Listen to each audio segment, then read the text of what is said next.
Assalamualaikum warahmatullahi wabarakatuh. Alhamdulillah, wassalatu wassalamu ala rasulillah, Sayyidina Muhammadin. Allahumma salli wa sallim wa barik alaihi, ibni Abdillah, wa ala alihi wa sahbihi wa mawalah, wa man tabi'ahu ila yaumil qiyamah, wa la hawla wa la quwata illa billahi amma ba'd. Rabbi shrah li sadri wa yassir li amri wahlul 'uqdatam min lisani yafqahu qawli. Subhanaka la ilma lana illa ma 'allamtana innaka antal alimul hakim. Allahumma inna na'udzubika min ilmin la yanfa' wa min qalbin la yakhsha' wa min amalin la yurfa' wa min du'ain la yustajabu lah. Hadirin jamaah taklim kami siang Masjid Sari Asih yang mudah-mudahan dirahmati oleh Allah Subhanahu wa taala. Amin. Amin Allahumma amin. Alhamdulillah, pada siang hari ini kita bisa sama-sama berkumpul, bersilaturahim, bermuajahah, beriktikaf. Mari sama-sama kita niati iktikaf kita ini dengan niatan thalabul ilm. Kita lanjutkan bahasan taklim kita. Kita akan membahas paling tidak tentang dua hal. Yang pertama tentang salam atau akad pesanan, dan yang kedua tentang rohen atau akad gadai. Ya. Saya akan baca teksnya dulu. Bismillahirrahmanirrahim. Qalal musannifu rahimahullahu ta'ala wa nafa'ana bi'ulumihi fid dharaini amin radhiyallahu ankum. Faslun, ini suatu pasal, wa yasihus salamu halan wa muajjalan. Dan sah akad salam itu baik barangnya diterima secara langsung atau tidak secara langsung, pre-order. Bima takamala fihi khamsu syara'ita, pada barang-barang yang terpenuhi di dalamnya 5 syarat. Yang pertama, ayyakuna madbuton bisifati, barang itu dapat dibatasi, dipahami pengertiannya dengan sifat, ada penjelasan deskripsinya. Yang kedua, wa ayyakuna jinsan lam yakhtalit bihi ghairuhu, adalah sejenis barang yang tidak tercampur aduk dengan jenis lainnya. Yang ketiga, walam tadkhulhun nar li ihalatihi, tidak terkena api untuk dirubah bentuknya. Wa alla yakuna muayyanan, bukan barang yang ditentukan. Wala min muayyanin, tidak juga bagian dari barang yang ditentukan. Tsumma li sihhatis salami fihi thamaniyatu syara'ita. Kemudian untuk keabsahan barang yang dipesan ada 8 syarat. Yang pertama, wa huwa ayyasifahu ba'da dzikri jinsihi wa nau'ihi bisifatil lati yakhtalifu bihat samanu. Ia mensifati sesudah menyebut jenis dan macamnya itu dengan sifat yang membedakan harga itu dari barang yang lain. Yang kedua, wa ayyadhkura qadrahu bima yanfil jahalata anhu. Ia menyebut kadar ukuran dengan keterangan yang dapat menghilangkan ketidaktahuan tentang barang itu. Yang ketiga, wa in kana muajjalan dzakara waqta mahillihi. Kalau barang itu tidak diterima langsung, harus disebutkan kapan waktu penerimaannya. Yang keempat, wa ayyakuna mawjudan indal istihqaqi fil ghalibi. Barang yang dipesan itu bisa ditemukan atau umumnya dapat dihasilkan pada waktu yang ditentukan. Yang selanjutnya, wa ayyadhkura mawdi'a qabdihi, menyebut tempat serah terimanya. Wa ayyakuna tsamanu ma'luman, harganya juga sudah diketahui, sama-sama tahu. Wa ayyataqabadha qabla tafarruqi, sudah serah terima akadnya itu sebelum berpisah. Wa ayyakuna aqdus salami najizan la yadkhuluhu khiyarus syart, akad pemesalan itu harus terus jadi, maksudnya berlaku, tidak boleh dimasuki khiyar yang bersyarat. Kita akan membahas tentang akad salam. Akad salam itu akad pesanan, order ya. Jadi jual beli itu biasa kita bagi jadi 3 macam. Ini yang umum ya, model jual beli 3 macam. Satu, jual beli yang kontan. Ada uang, ada barang. Ini yang paling umum ya. Duitnya ada, barangnya ada, kontan dua-duanya. Yang kedua, yang juga umum orang lakukan adalah kredit. Ya. Barangnya ada, duitnya belum. Duitnya baru DP, ya kan? Nah, beda sama naik haji. Orang pergi haji kita lunasin sekarang juga berangkatnya masih belasan tahun lagi, ya. Tapi kalau kredit itu kadang-kadang DP aja cuman berapa, pulang udah bisa bawa barang itu ya. Jual beli kredit boleh, udah sempat kita jelaskan ketentuannya. Yang ketiga akad pesanan ya. Akad pesanan itu duitnya udah ada, udah masuk bisa jadi sepenuhnya atau DP-nya, tapi barangnya belum ada, bahkan bisa jadi barangnya belum dibikin. Bisa jadi barangnya bahkan masih belum ada, tapi akan ada begitu. Itu namanya jual beli akad pesanan. Tiga-tiganya ada, tiga-tiganya terjadi, tiga-tiganya diizinkan oleh Nabi Muhammad Sallallahu Alaihi Wasallam. Misalnya ada hadisnya Ibnu Abbas. Ibnu Abbas itu bilang, qala qadiman nabiyul madinata wa hum yuslifuna bitamri as-sanatain wassalas. Ketika Nabi sampai di Madinah, penduduk Madinah itu biasa mesen buah kurma dalam tempo waktu 2 tahun dan 3 tahun. Saya pedagang kurma, orang banyak beli dari saya butuh ketersediaan stok, stoknya harus ada. Saya datang ke petani, petaninya belum panen. Tapi saya bilang sama petani kurma itu, pokoknya saya butuh kurma dari kebun kamu selama 2 tahun. Selama 3 tahun storenya ke saya. Ya, saya butuh sekian ton. Nah, itu enggak ada Nabi, enggak masalah.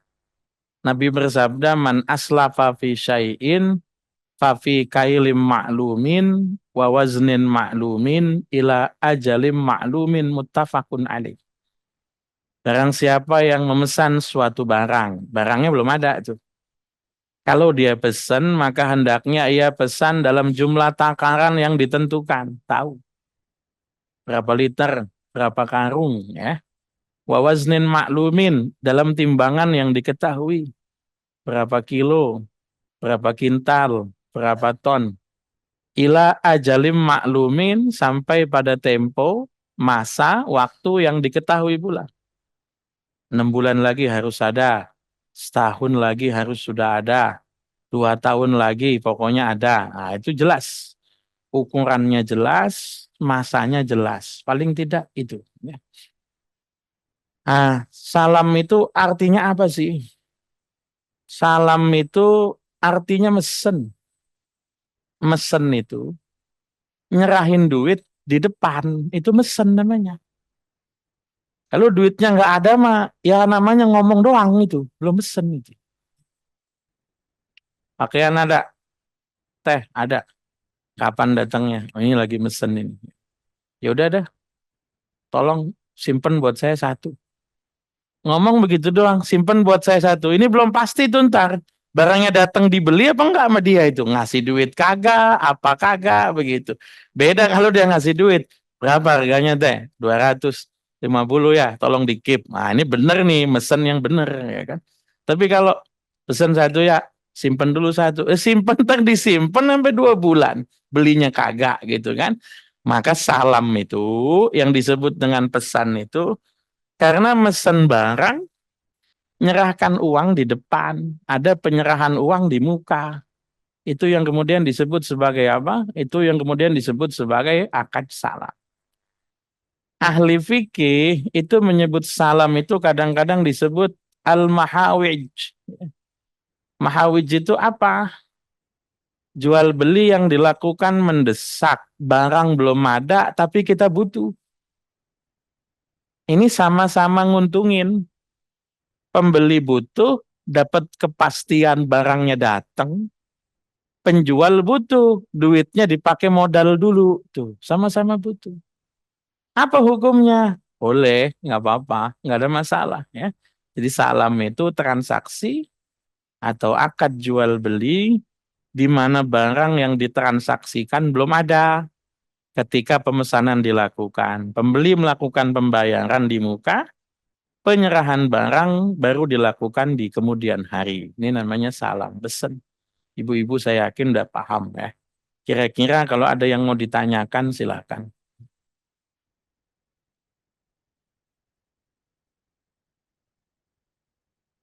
Ada yang bertanya ini, jika seorang ayah atau ibu meninggal dunia dan ada pada kiai, ada ustadz katakan, maka lebih afdal mana? Apakah anak kandung yang mengimami sholat jenazah orang tuanya, ataukah orang alim seperti ustadz kiai, dan lain sebagainya? Terima kasih atas jawabannya, mohon maaf. Ya. Jadi kalau ada orang meninggal, yang paling afdol untuk nyolatin itu siapa? Kalau doa, kalau mendoakan orang yang sudah meninggal, yang paling afdol itu anaknya kalau doa. Kalau doa jelas, ada hadisnya kalau doa, kan di antara 3 perbuatan yang amal masih terus lanjut untuk mayit meskipun mayit sudah meninggal. Yang ketiga disebut awaladin salihin yad'ulahu, atau anak soleh yang mendoakan orang tua. Kalau doa lebih afdol anaknya. Ya. Itu bukan cuma lebih afdol. Kira-kira tuh orang tua lebih girang didoain anak apa didoain orang lain? Doain anak. Artinya apa? Pendidikannya berhasil. Mendidik anak berarti bisa. Ini doa. Kalau sholat bagaimana? Kalau sholat kita lihat tempatnya. Kalau sholat.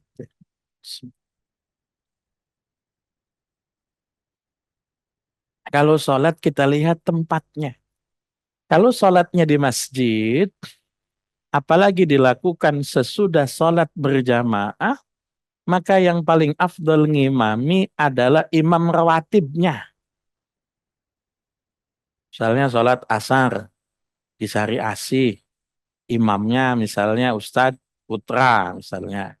Maka nanti yang berhak nyolatin itu Ustadz Putra. Maghrib misalnya yang imamin kayak Suminta misalnya. Maka nanti yang berhak ngimamin itu imam rawatibnya. Itu jadi kalau ngimamin di masjid, itu yang paling berhak itu adalah sahibul wilayah, imam rawatibnya. Jadi jangan orang masuk ke masjid bukan kampungnya, nyelonong aja jadi imam. Jangan. Ujuk-ujuk dia komat, dia jadi, ini enggak ini, ada aturan mainnya.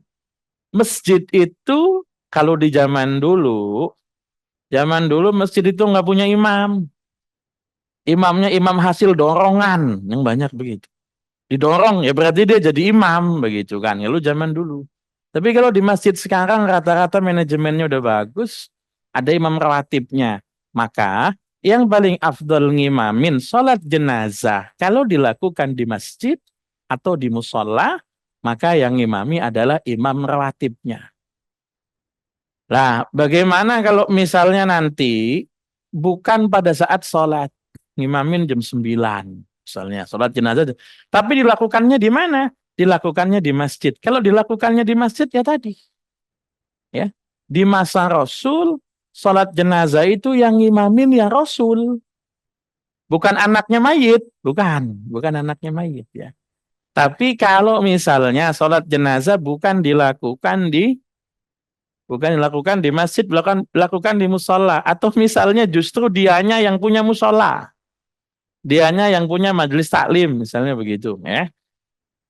Sholat jenazah itu nggak harus di masjid, tidak. Nggak harus di musola, tidak. Zaman COVID itu orang sholat jenazah banyak yang di rumah.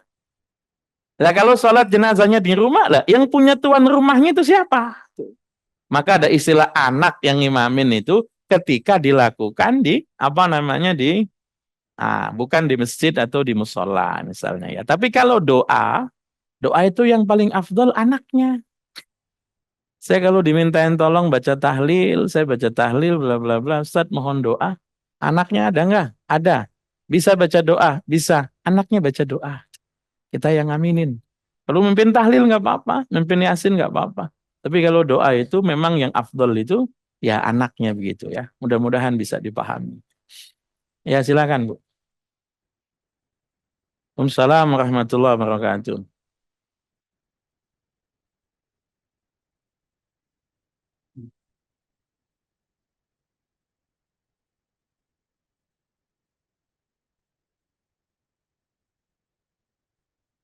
Boleh, nggak apa-apa, nggak masalah.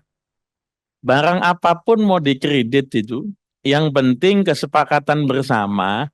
Nah, cuma nanti supaya kreditnya terhindar dari hal-hal yang sifatnya riba, biasanya ulama itu ngaitkannya dua hal.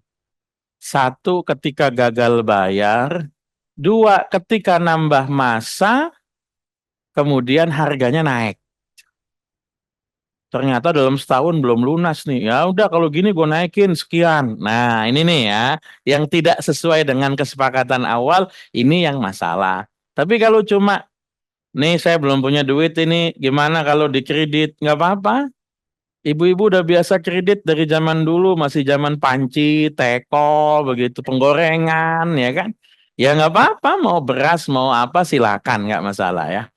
Ya, ada pertanyaan yang lain silakan. Ya, silakan. Nggak apa-apa, silakan. Misalnya gimana? Hmm, hmm, hmm, hmm. Ah, perjanjiannya gimana?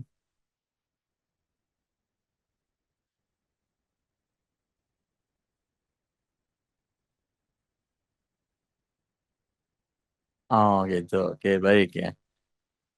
Di masa Nabi dulu ada yang namanya Bai'ul Arbun. Ada juga yang nyebut Bai'ul Inah.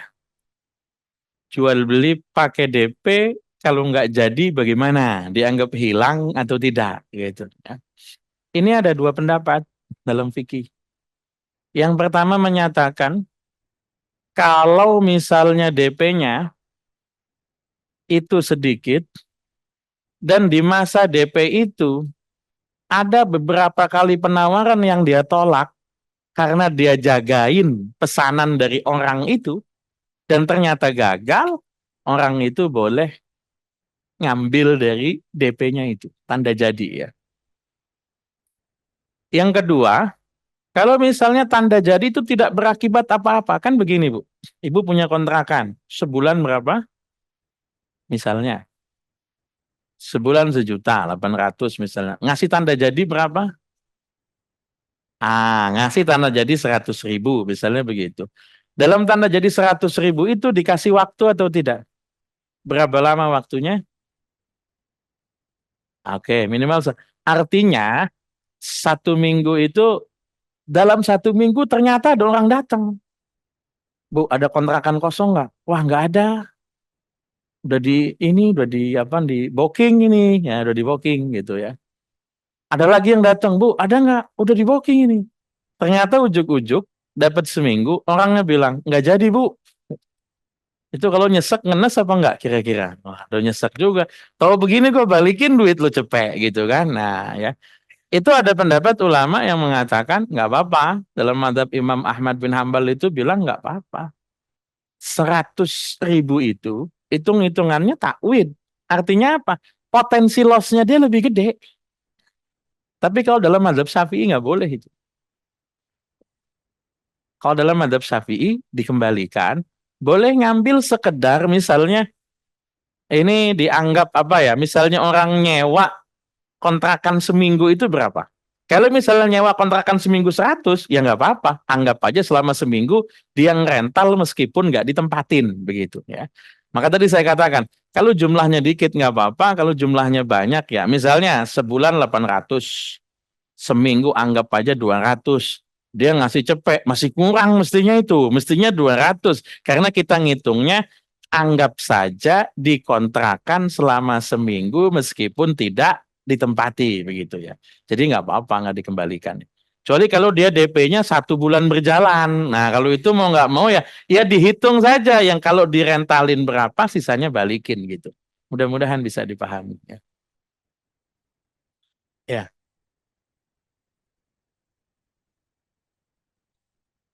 Hmm.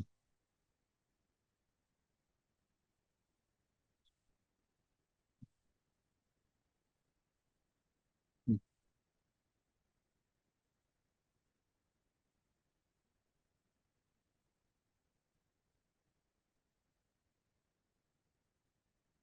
Hmm. Ya. Kredit itu sebetulnya kaitannya yang bikin halal itu memang dihitungnya nggak ada bunga, nggak ada.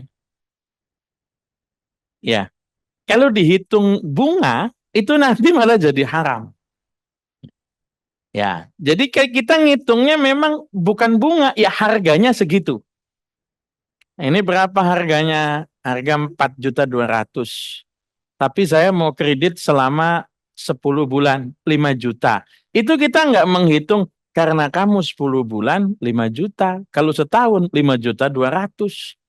Kalau misalnya 3 tahun 15 juta. Ah, ini. Kalau ini berarti kan ada yang namanya istilahnya itu harga waktu. Kan gitu, harga waktu ya. Jadi itu memang harganya. Kamu kalau pengen beli kontan 4.200.000, pengen dikredit 5 juta. Mau ngelunasinnya 2 bulan ke, 3 bulan ke, 5 jam ke, pokoknya kalau nggak kontan, ya 5 juta, misalnya begitu. Maka ketika ada orang baru 3 bulan dilunasin, saya nggak pengen punya hutang lama-lama. Nah, ya dia bayarnya sama. Boleh nggak pembeli ngasih kortingan? Boleh, nggak apa-apa. Kalau pembeli ngasih kortingan nggak apa-apa, nggak ada masalah ya. Ya udah karena kamu ini bayarnya duluan ini saya kasih bonus. Kalau bonus nggak apa-apa begitu. Tapi kalau kemudian main hitung-hitungan, ya karena bunganya lebih maju maka sekian. Nah, jangan ngitung bunga ya. Jadi kita ngitung kita kasih bonus, kita kasih kortingan boleh. Jadi hitung-hitungan 10 bulan itu bukan karena bunga tapi tempo paling jauh kalau mau dilunasi itu 10 bulan. Mudah-mudahan bisa dipahami ya. Ya, silakan. Waalaikumsalam warahmatullahi wabarakatuh.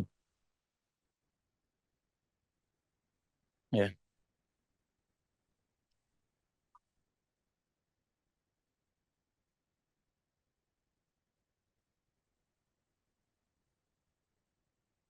ya.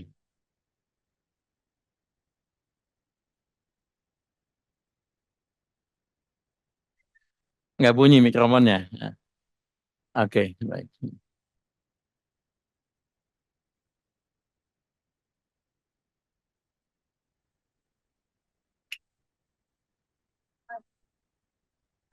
Ya,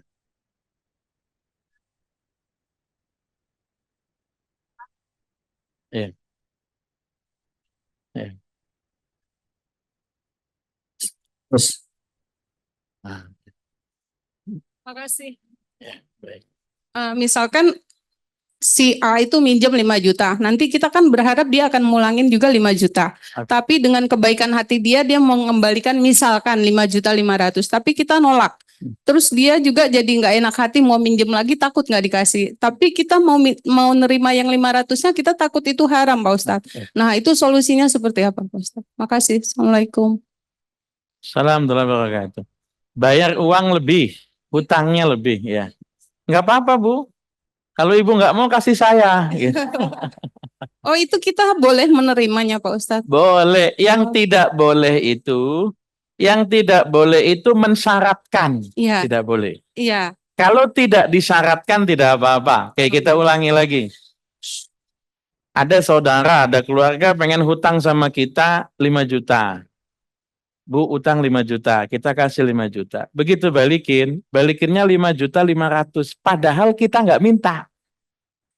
Nah, 500-nya boleh diterima apa enggak? Boleh, nggak apa-apa, nggak ada masalah.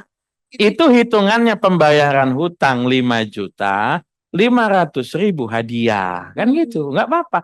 Kecuali kalau waktu ngutangin ibu mensyaratkan. Oke, baik. Nanti kalau balikin 5.500.000 ya, ini enak coba kamu kalau pinjem di pinjol, berapa? Sama saya gampang udah, 5 juta balikin 5.500.000 misalnya. Kalau disyaratkan semacam itu, Itu jadinya riba. Riba. Tapi kalau tidak disyaratkan, orangnya dengan kebaikan hati kok ngasih lebih, itu halal, nggak apa-apa. Kalau ibu nggak mau terima tadi, kasih saya nggak apa-apa itu ya.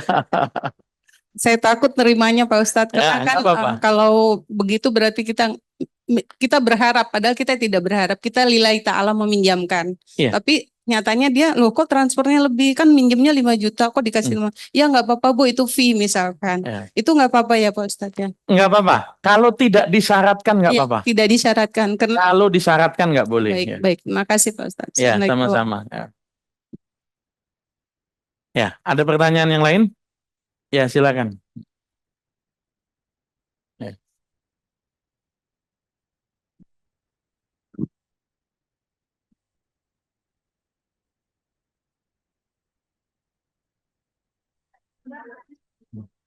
Ya, itu kan kemudian baliknya ke kita. Kalau kita mengiyakan, berarti kita menerima syarat. Kita mengiyakan. Bu pinjem dong 5 juta, ntar saya gantinya 500, 5 juta, wah cocok ini, gue demen yang kayak gini nih. Lah itu riba kali itu, emang dia setuju berarti kan. Nah yang bagus itu, Bu, saya pinjamkan 5 juta, ibu kembalikan 5 juta aja, udah nggak apa-apa gitu. Ya. Nanti habis itu baru WA, jangan ngomong-ngomong aturan, langsung aja balikin 5.500.000 gitu. Kalau pakai ngomong di awal, pakai disyaratkan, itu nanti jadinya riba. Saya kan nggak mensyaratkan, yang mau kan yang minjem. Masalahnya kita mengiyakan. Tapi kalau kita tidak jadi gini aja. Ente mah kalau mau ngasih nggak usah ngomong-ngomong. Pokoknya kalau 5 juta nih balikinnya 5 juta gitu aja. Nanti kok kemudian dikasih lebih, ya alhamdulillah. Kalau nggak dikasih lebih, justru kalau dikasih lebih, gara-gara dia ngomong kita iyakan, nanti jadinya riba. Nggak usah juga disinggung-singgung. Jadi kan begini, Nabi itu setiap kali berhutang, ngembaliinnya pasti lebih. Ya, justru Nabi itu nyebut begini, orang itu disebut imannya baik, kalau ngembaliin lebih. Nabi nyebut khiyarukum ahsanukum qadaan. Orang yang paling baik di antara kalian adalah yang paling baik ketika membayar hutang. Pengen tahu orang itu orang baik apa bukan? Dites hutang saja. Kalau kemudian habis hutang udah blokir macam-macam galakan dia, udah bukan orang baik itu, bukan ya. Ya, yang hutang lebih galak daripada yang ngutangin gitu kan. Nah, tapi kita nggak boleh nyinggung-nyinggung. Orang misalnya datang ngutang 5 juta, ya udah ya nanti balikin 5 juta. Cuman inget-inget ya Nabi kalau balikin lebih. Nggak usah ngomong gitu. Kalau kita ngomong begitu artinya seolah-olah mensyaratkan. Jadi kalau mensyaratkan jatuhnya nanti riba. Kalau tidak disyaratkan tidak apa-apa. Ya silakan tadi. Assalamualaikum warahmatullahi wabarakatuh. Waalaikumsalam warahmatullahi wabarakatuh. Ustadz, ini terkait saya pernah pakai lipstick yang waterproof. Saya pakai. Waktunya sholat, saya lupa membersihkan. 1 jam kemudian saya baru ingat, oh iya tadi lipstiknya belum dibersihkan karena kan dia tahan air. Waktu sholat masih ada. Apakah itu wajib diulangi kembali atau bagaimana Ustadz? Ibu wudunya sebelum pakai lipstik apa sesudah? Sesudah, karena habis pergi gitu, jadi masih lengkap. Kalau kita yakin air itu tidak masuk ke kulit, maka wudunya tidak sah. Kalau wudunya tidak sah berarti sholatnya, kalau tidak sah berarti wajib diulangi. Gitu. Ya. Makasih Ustaz. Assalamualaikum warahmatullahi wabarakatuh. Assalamualaikum warahmatullahi wabarakatuh. Ya. Pak Kiai berarti dalam hadis dan Al-Quran persoalan kredit itu diperbolehkan? Mohon arahannya. Kredit itu kan bukan hutang piutang, bukan. Kredit itu adalah jual beli. Cuma apa? Cuma pembayarannya tidak dilakukan secara kontan. Kalau akad salam, barangnya yang nggak kontan, barangnya belum ada. Kalau kredit, duitnya yang belum ada. Kalau sahnya sah, ya nggak ada masalah sah. Yang nanti jadi masalah itu ketika gagal bayar diambil. Ini yang jadi masalah. Yang jadi masalah itu ketika kemudian nambah, lalu kemudian nilai hutang bertambah. Ini yang jadi masalah. Tapi kalau kredit sesuai dengan kesepakatan, saya jual kepada kamu motor dengan harga 30 juta, kredit 3 tahun, dan kemudian sesuai harga selesai, maka nggak ada masalah.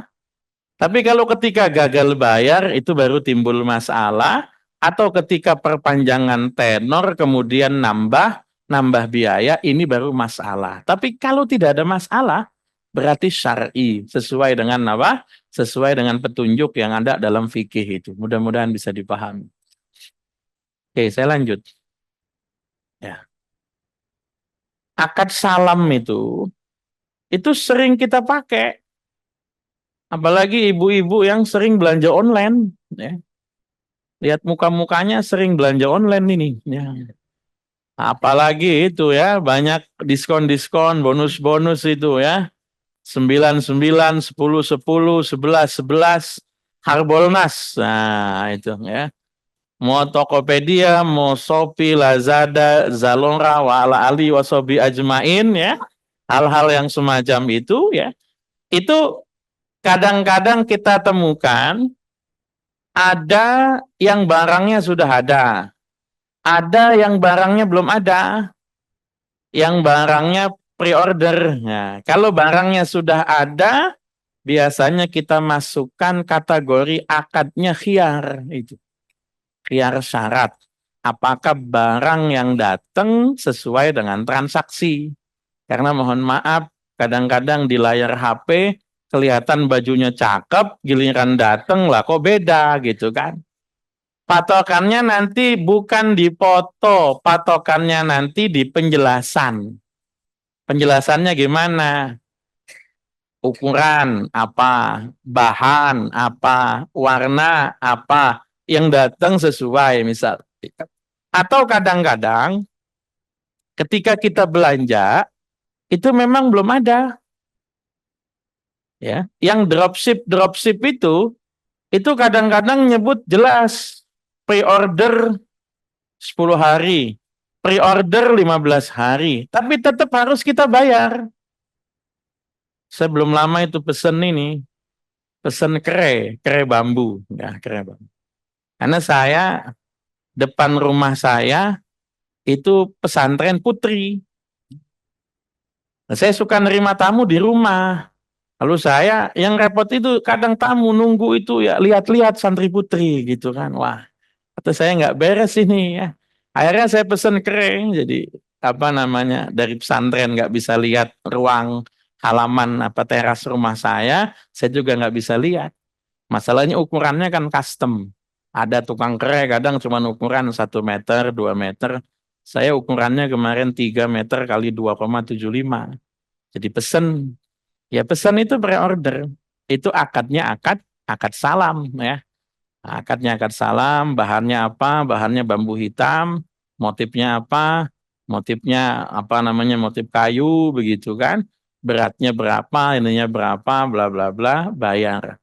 Barangnya datang sesuai dengan pesanan, berarti akad salam, akad pre-ordernya itu sah begitu ya.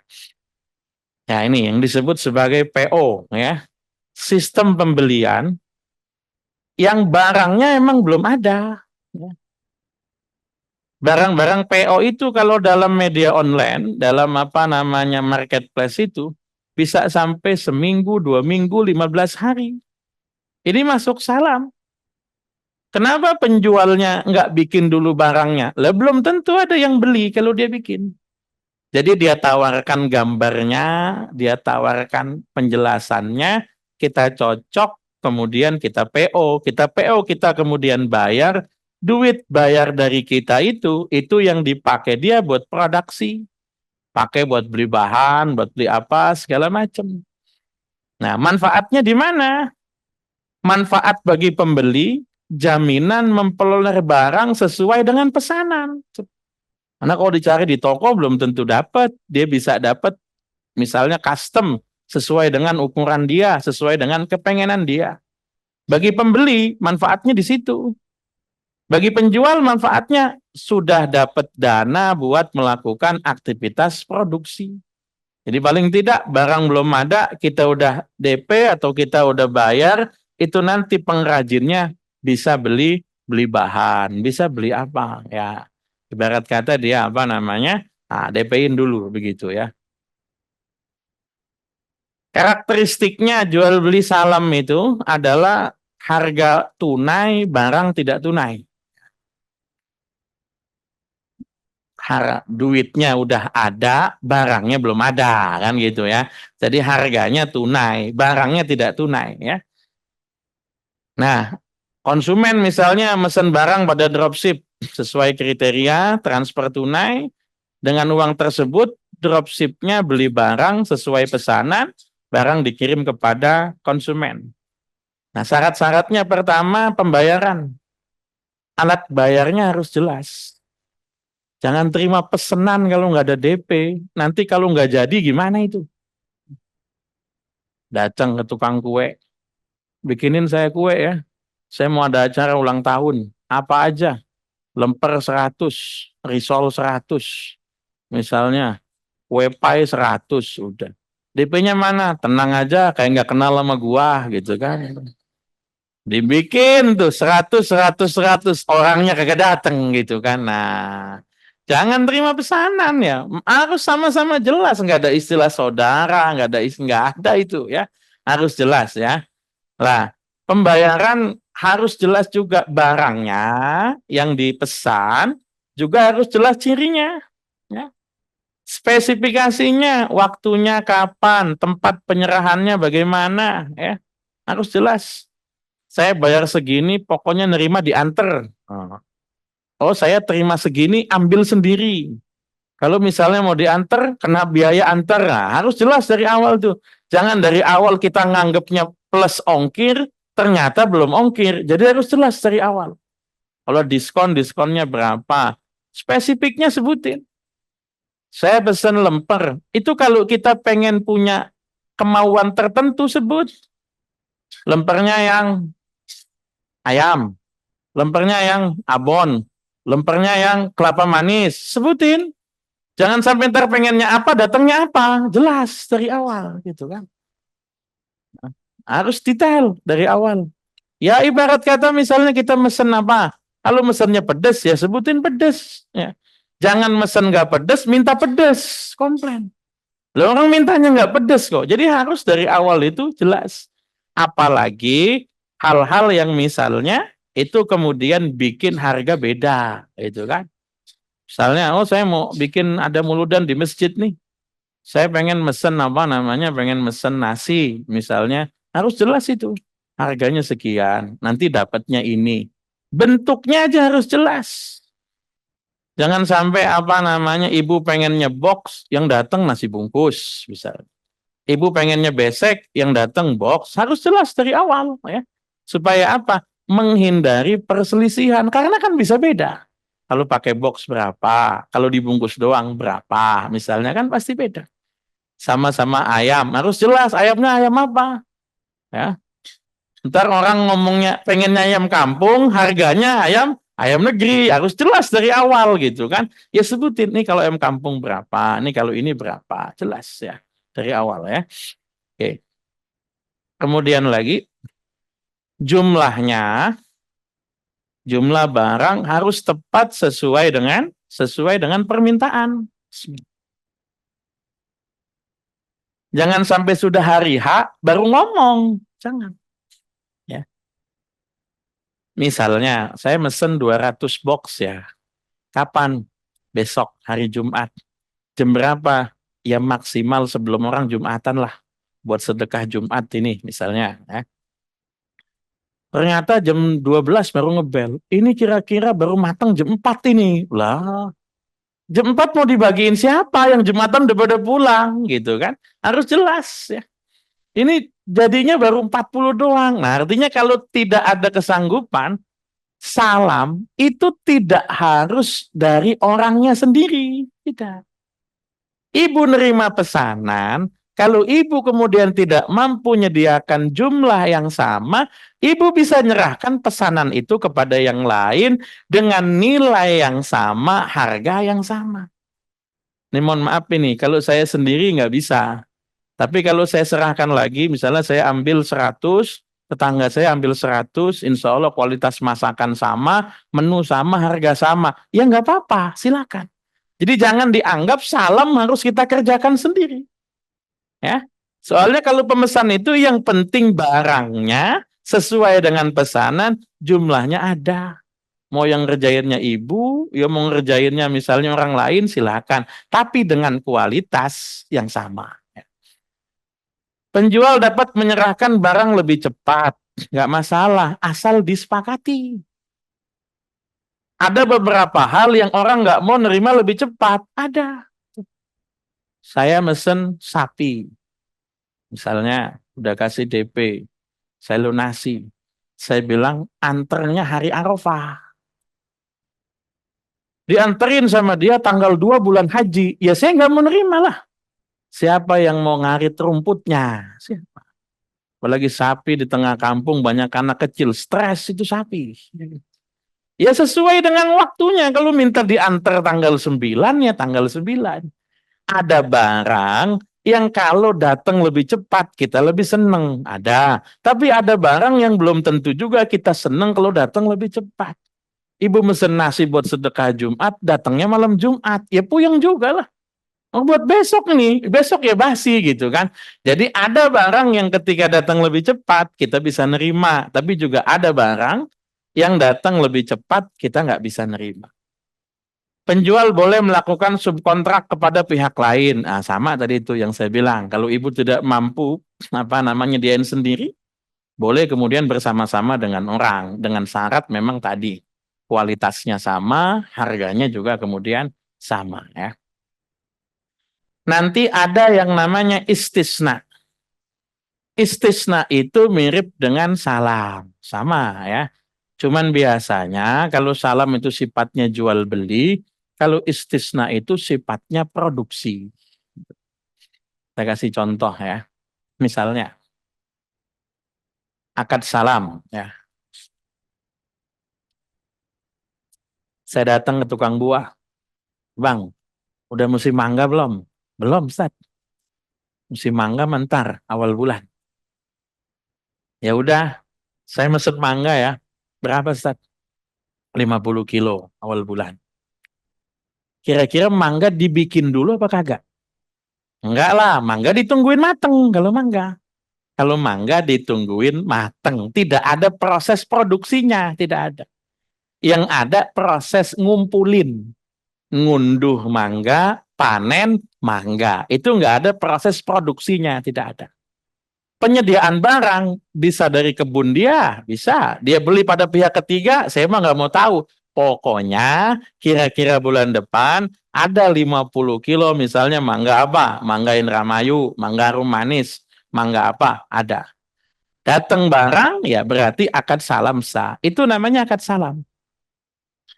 Ada yang namanya akad istisna. Kalau akad istisna itu kaitannya produksi, dibikin. Saya datang santri baru, ada 80 orang. Lemarinya belum ada. Orangnya juga belum datang santrinya.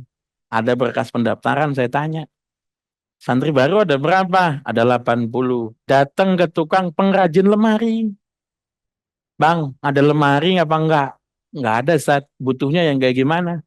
Butuhnya ukuran, panjang kali tinggi, sekian. Ini ada 3 ambalan. Atasnya bisa dipakai naruh kitab. Bahannya misalnya triplek plus kunci ya di pelitur. Ketemu harga berapa? 400.000 Zat. Oke, Saya pesan buat 90 pitch, 90 lemari, nanti diantar awal bulan Juli. Oke, siap, Ustaz. Mohon maaf, lemari itu dipanen apa dibikin? Dibikin, bukan dipanen. Bukan. Tenang, Ustaz, insya Allah lagi berbuah lemarinya, panen minggu depan. Nggak ada. Ya, ini bedanya ya. Jadi ada akad salam, ada akad istisna. Kalau istisna itu melalui proses pembuatan, ada unsur produksinya ada ya. Contoh nih, ya, ibu mesen apa namanya, mesen rumah. Wah, anak habis kawin ini kita biar mandiri, misalnya cariin rumah. Itu ketika ibu datang ke perumahan, rumahnya belum ada. Tunjukin petanya doang. Nih, ibu mau ngambil di blok berapa? Oh, saya mau ngambil yang depan deh. Oh, kalau depan agak mahalan, Bu, sekian. Ini kira-kira rumahnya udah ada belum? Ya belum ada, belum ada. Tanahnya aja belum diuruk kadang-kadang. Belum, rumahnya belum ada. Tapi kalau mau tahu, nih gambar rumahnya nih. Ukurannya misalnya 72 meter persegi. Depannya ada carport, ini bisa dibikin taman, belakang bisa dibikin kolam, nggak boleh dirubah dulu sampai masa 5 tahun misalnya. Kalau ibu pengen yang tingkat, ada ukurannya sekian kali sekian. Tapi kan ini gambar, kira-kira rumah contohnya ada apa enggak? Harus nyediakan rumah contoh. Sampel itu ada. Oh ini ya, tingginya segini, bahannya ini gitu kan. Airnya air tanah apa PDAM.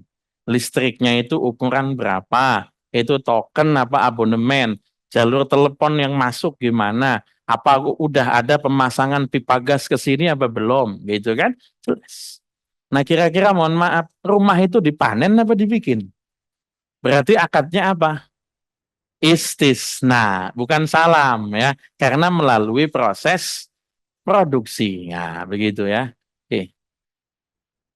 Ini banyak ini salam ya. Contohnya tadi ya, misalnya tender proyek konstruksi. Sama. Pemerintah misalnya dapat aduan dari masyarakat. Jembatannya rubuh. Ya jembatan memang rubuh, Bu. Ya. Kalau jembatannya tegak berdiri nggak bisa lewat orang ya. Jembatannya misalnya hancur. Nah, maka kemudian pemerintah pengen bangun jembatan. Tapi pemerintah kemudian tenderkan pada pihak ketiga.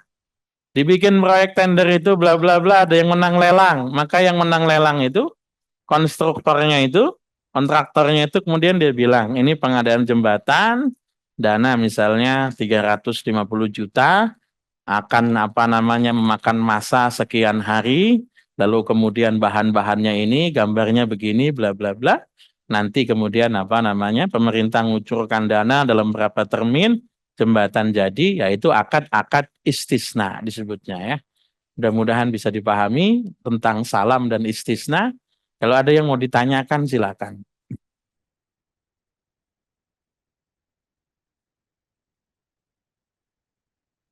Ah ini.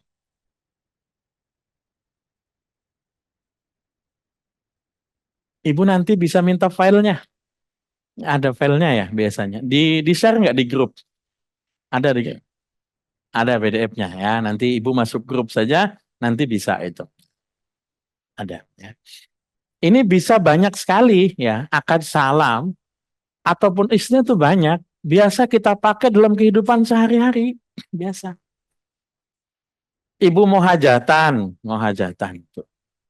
Ibu mau belanja, datang ke tukang sayur, mesen. Ah, daripada belanja jauh-jauh ke pasar induk capek segala macam, ibu punya tetangga. Misal. Ngomong sama tetangganya, saya butuh beli bumbu kering nih. Cabai sekian, jahe sekian, lengkuas sekian, bawang sekian, telur sekian, minyak sekian, ini sekian, bla bla bla bla bla. Antarkan hari ini, kira-kira harganya berapa? Ini duitnya. Salam. Kemudian ibu juga datang ke tukang masak, misalnya buat apa? Misalnya ternyata catering. Bu, saya pengen bikin hajat, bikin resepsi, perkawinan, lalu kemudian pengennya menunya bla bla bla bla. Sebutin porsinya sekian porsi. Mulai acara jam berapa misalnya kan? Perlu ada apa saja. Nah, itu nanti dikira-kira harga sekian. Itu juga masuk, akadnya adalah akad salam. Ya, oke. Pak Kiai mohon bisa diceritakan kisah-kisah tentang Maulid Nabi Muhammad. Mungkin bisa menambah kecintaan kita pada Nabi Muhammad. Oke, baik. Nah, ini mau lanjut pasal berikutnya apa jadi Maulid ini? Gimana? Maulid aja. Oke, jadi pas momennya. Oke, pasal gadai. Pasal gadai ini akan kita bahas pada pertemuan mendatang. Saya itu banyak ditanya orang tentang apa hukumnya Maulid. Apa hukumnya Maulid? Apakah sudah ada sejak di masa Nabi? Lalu kemudian bolehkah kita mengadakan Maulid ya? Mumpung memang momennya masih Maulid ya. Sekarang tanggal berapa? 15. Nah, 15 Rabiul Awal ya sekarang ya. Yang pertama, hukum itu kalau dalam tradisi agama Islam, hukum itu ada 4 macam. Ada yang pertama namanya hukum akli, rasional, pakai akal. Nah, itu kita pakai buat membahas ilmu akidah. Kalau bahas ilmu akidah, yang kita pakai adalah rasional. Ya. Yang kita pakai adalah hukum akli.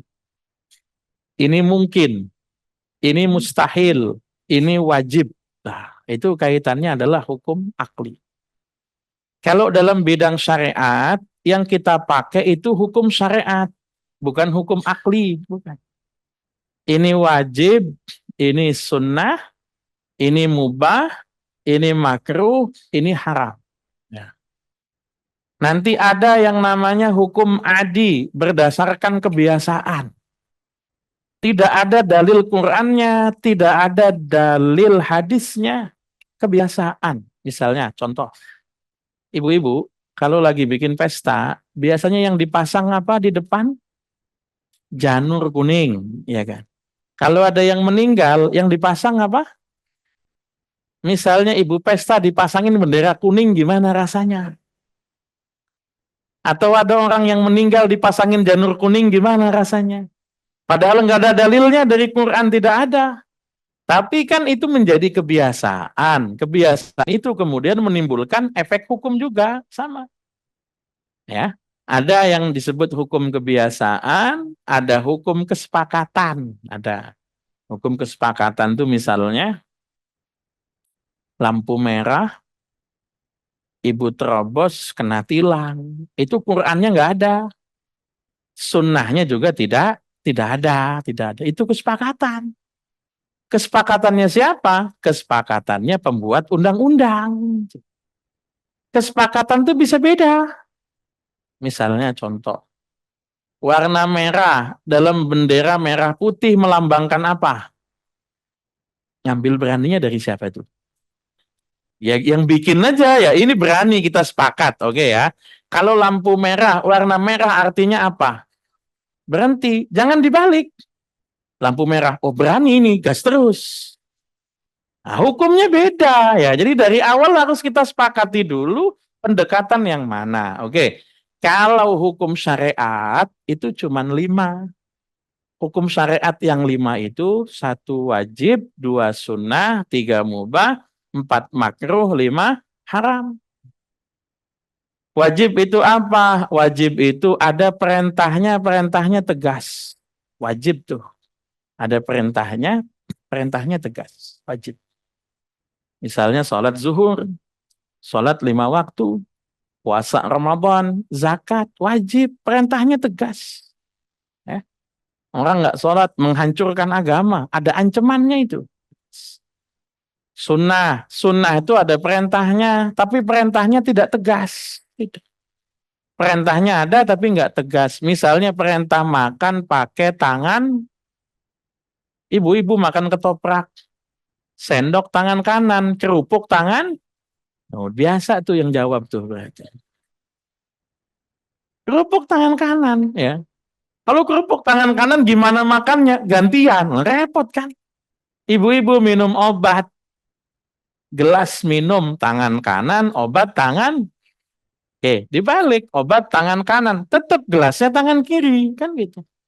Jadi yang bagus gimana, Ted? Ya minum aja, orang cuma sunnah kok, santai. Kecuali kalau kita terbiasa minum pakai tangan, itu baru masalah. Ya. Jadi sunnah itu perintahnya ada, tapi kemudian perintahnya tidak tegas. Ada yang namanya mubah. Mubah itu nggak ada perintahnya, tidak ada. Perintahnya tidak ada, larangannya juga tidak ada. Perintah tidak ada, larangan tidak ada. Contohnya makan, minum, tidur, larangan tidak ada. Perintahnya tidak ada. Ada yang namanya haram. Haram itu ada larangannya dan tegas, ngancem. Larangan mencuri, ngancem itu, bisa dipotong tangan, bisa. Kalau jumlah yang dicuri banyak, nggak ada ceritanya nyolong pisang, potong tangan, ya nggak ada. Ya. Zina, haram, tegas sekali, ngancem. Kalau ada larangannya, tapi larangannya tidak tegas, namanya makruh. Contohnya, makan makanan yang berbau menyengat. Makan jengkol, makan pete, termasuk makan duren, sama. Berbau menyengat. Bisa haram kalau nggak ngajak-ngajak. Jadi jelas ya, hukum itu cuma 5. Wajib, sunnah, mubah, makruh, haram. Ibu sholat zuhur, wajib. Sholat ba'diyahnya, sunnah. Habis zuhur ngantuk tidur, mubah. Ya. Bangun tidur kemudian, enak nih, makan. Makan pakai pete jengkol, makruh. Ya. Habis makan, lakinya datang diomel-omelin. Haram. Jelas kan? Hukum itu jenis kelaminnya 5. Wajib, sunnah, mubah, makruh, haram. Salat zuhur, wajib. Ba'diyahnya, sunnah. Tidur, mubah. Makan pete jengkol, berantem sama suami, maulid, bid'ah. Lo bid'ah ini jenis kelaminnya yang mana? Nggak ada kan? Hukum itu kan tadi cuman kalau kagak wajib, sunnah. Nggak sunnah, mubah. Nggak mubah, makruh. Nggak makruh, maulid, bid'ah. Jangan bid'ah. Sebutkan di antara 5 hukum ini. Sebutkan. Biar jelas. Yang disebut bid'ah itu sesuatu yang tidak pernah dilakukan oleh Nabi. Tapi hukumnya bukan bid'ah. Bid'ah itu status. Ya. Bid'ah itu status. Pernah nggak siang-siang jam 2 begini Nabi ngaji di Masjid Sari Asih?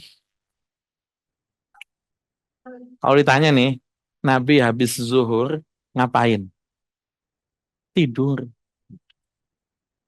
Tidur siang. Namanya tidur apa? Qailulah. Tidur apa namanya? Kenapa Nabi tidur qailulah? Semalamnya qiyamul lail. Jam 1 bangun, kelar sholat, azan subuh. Kalau ibu habis zuhur tidur, malamnya emang tidur kok. Kalau Nabi siangnya tidur sebab malamnya bangun. Ini tidur mulu gitu kan ya. Ya. Jadi bahwa sesuatu tidak pernah dilakukan oleh Nabi itu bid'ah, tapi bid'ah itu punya hukum, harus jelas hukumnya. Enggak, Ustaz, setiap yang bid'ah itu sesat.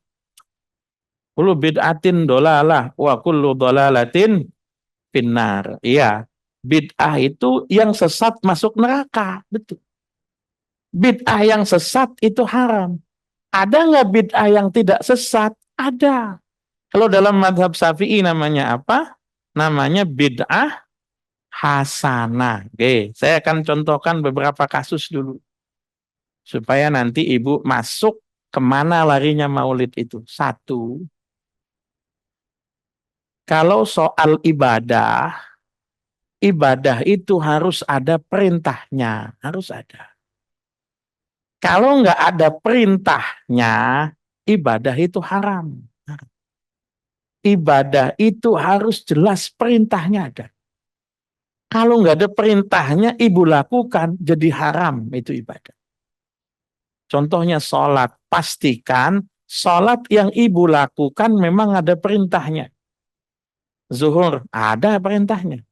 Ba'diyah, ada perintahnya. Tahiyatul masjid, ada. Sholat tasbih, ada. Sholat hajat, istikharah, ada. Sholat witir, ada. Sholat duha, ada. Sholat isyraq, ada. Rebawakasan, sholat tolak bala, ada apa enggak? Enggak ada. Kalau gitu sholatnya boleh apa enggak boleh? Sholatnya tetap boleh. Niatnya yang dibenerin tuh. Soli sunnatan lidafil bala. Nah, ini enggak ada nih. Nah, sunnah mutlak boleh atau sholat hajat boleh. Enggak apa-apa. Nanti doanya bebas. Mau tolak bala, tolak angin, tolak miskin. Suka-suka kalau doa mah bebas. Ya. Jadi tidak boleh melakukan ibadah tanpa ada perintah. Nggak boleh. La ibadata illa binassin illa bi amrim minasyari'. Tidak ada yang namanya ibadah kecuali ada perintahnya. Nanti kalau yang bukan ibadah nggak perlu cari perintah. Ada larangannya apa enggak? Kalau nggak ada larangannya, berarti boleh. Orang bukan ibadah kok. Ibu pagi-pagi mau sarapan. Sarapannya apa? Tupat sayur. Cari dulu dalilnya. Nabi pernah makan nggak tupat sayur? Ya nggak bakal ketemu lah. Nggak bakal ketemu. Wah nggak jadi makan lah gitu kan. Siang-siang mau makan nih. Makan nama apa? Makan nama ikan kembung. Nabi pernah makan nggak ikan kembung? Orang Arab juga bingung kan kembung itu apa gitu kan ya. Kalau bukan ibadah, nggak usah dicari dalilnya. Yang perlu dicari ada larangannya atau tidak. Kalau tidak ada larangannya, berarti boleh, nggak apa-apa. Jangan terpaku sama nama. Nama itu nggak bikin haram. Susu beruang, haram apa enggak? Kenapa nggak haram? Kan beruang. Karena isinya susu sapi. Mohon maaf, ibu makan sambal setan. Haram apa enggak tuh? Enggak, biarin namanya setan. Lebih enak kan? Ibu-ibu marah-marah sama suaminya. Habis makan sop janda. Tuh. Iya kan? Sengaja Pak. Ya, orang nama kok. Jangan disalahin nama. Ya. Orang bikin jual nasi goreng gila. Tuh kan? Apa kemudian jadi haram? Ya tidak. Yang kita lihat isi, bukan nama. Tuh, ya. Ya. Madu, cap babi itu halal. Karena babinya cuma gambar gitu kan. Ya. Nah. Tapi whisky, cap onta tetap haram. Ya, yang kita lihat bukan namanya, yang kita lihat bukan labelnya, bukan. Yang kita lihat apa? Yang kita lihat adalah isi. Jadi tinggal kita lihat apakah isinya ada sesuatu yang dilarang atau tidak. Ada beberapa hal di mana Nabi tidak mengajarkan tapi sahabat melakukan dan ini ibadah. Ini ibadah. Ada banyak sekali, tapi saya contohkan tiga saja. Satu, qobliyah sesudah subuh. Satu. Qobliyah sesudah sholat subuh. Ada sahabat namanya Qais bin Kohad. Sahabat namanya Qais bin Kohad datang ke masjid, biasanya bisa qobliyah, di hari itu datangnya agak telat. Karena datangnya agak telat, dia masuk masjid, sudah berjamaah, ikut berjamaah dengan Rasul. Ikut. Selesai Rasul salam, dia bangun lagi, sholat lagi 2 rakaat. Nabi tanya, siapa tadi itu yang sholat lagi? Qais, Nabi panggil Qais. Kamu kenapa sholat? Iya Nabi, saya belum qobliyah. Tapi qobliyahnya habis subuh. Sayang-sayang Nabi, kan pahalanya besar. Nabi diem. Kira-kira Kois sebelum qobliyah nanya Nabi dulu apa enggak? Diajarin sama Nabi enggak? Inisiatif pribadi. Itu namanya kemudian takririyah. Nabi kagak ngajarin, tapi Nabi diem dianggap setuju. Contoh, satu. Dua, misalnya contohnya sholat wudhu. Sholat sunnah wudhu itu, sholat yang dilakukan habis wudhu selagi anggota badannya belum kering, masih basah. Ya. Ustaz, kalau saya udah kering gimana? Ya basahin aja lagi, gitu aja. Bingung-bingung amat ya, batalin wudhu lagi, gitu aja ya. Nggak usah diambil repot. Itu bukan dari Nabi. Nabi itu pernah mendengar suara sendalnya Bilal di surga. Nabi dengar. Mohon maaf, kira-kira kalau sendalnya Bilal di surga, sendalnya doang apa orangnya juga? Sama orangnya dong, nggak mungkin. Bilal di mana? Neraka, sendalnya di surga, nggak mungkin. Ya. Pasti sama orangnya. Masalahnya, Bilalnya masih di dunia, masih ada, masih azan itu Bilal. Dipanggil sama Nabi, Bilal, yang bikin kamu punya amalan beda dengan teman kamu itu apa? Saya udah dengar suara sendal kamu di surga. Saya nggak punya amalan yang beda, Nabi. Amalan saya sama semua. Kalaupun ada yang beda, saya azan. Tapi kan yang azan bukan cuma Bilal. Jangan ibu beranggapan yang azan cuma Bilal. Tidak. Ada Bilal, Abdullah bin Ummi Maktum, Abi Mahdurah, Muhammad bin Mas. Ada banyak muadzinnya Rasul itu. Bilal kemudian bilang, Nabi, ada satu yang saya ingat, yang saya yakin orang lain nggak ada. Apa itu?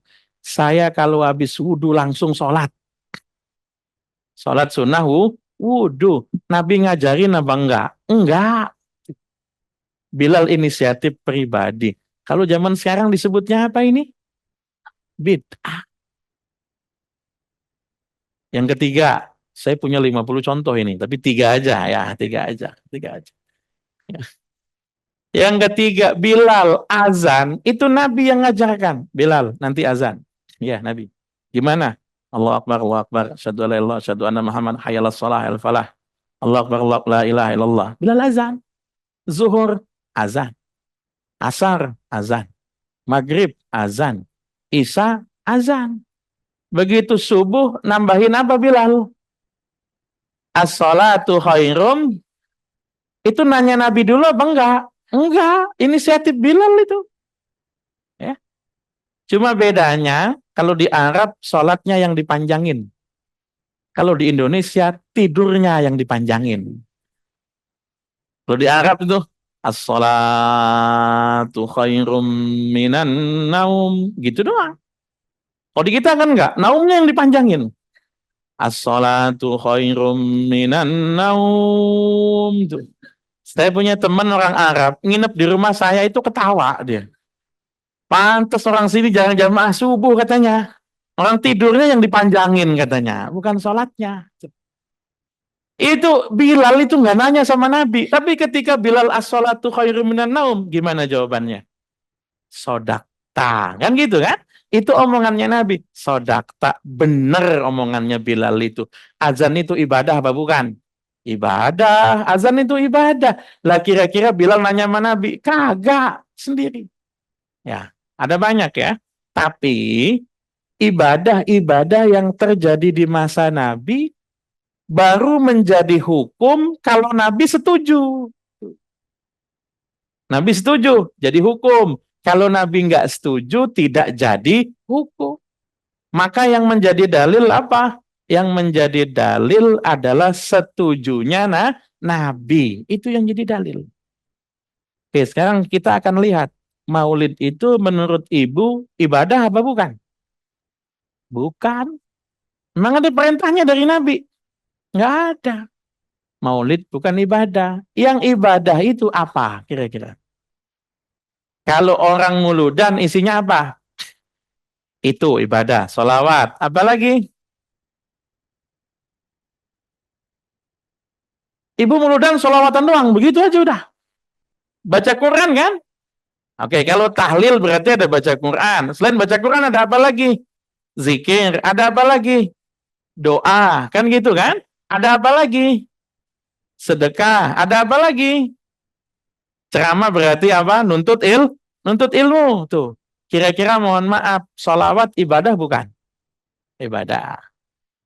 Ngaji Quran, zikir, doa, sedekah, nuntut ilmu, ibadah.